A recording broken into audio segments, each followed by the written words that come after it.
ভাঙছে নদীর তীর, হুমকিতে পাশের ফসলি জমি ও বসতবাড়ি।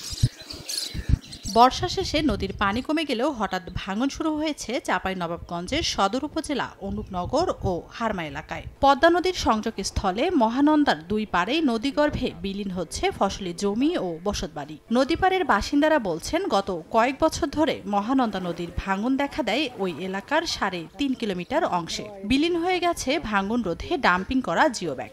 এবছর ভাঙন তীব্র আকার ধারণ করার আশঙ্কায় দিন পার করছেন স্থানীয় অন্তত 9টি গ্রামের কয়েক হাজার বাসিন্দা। যেটুকু আছে সেটুকু মনে করে আবার নদীর পাশে ভাঙতে চলেছে। আমরা অনেক আতঙ্কের মধ্যে আছি। এবছরে অনেক জমি ভেঙে চলে গেছে।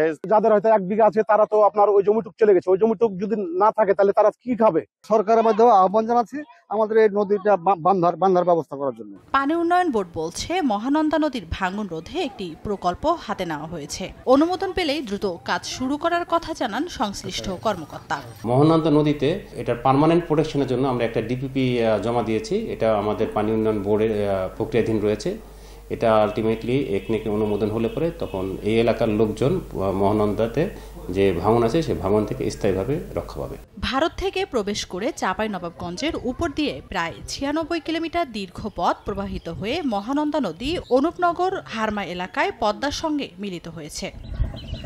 সময় সংবাদ, চাঁপাইনবাবগঞ্জ।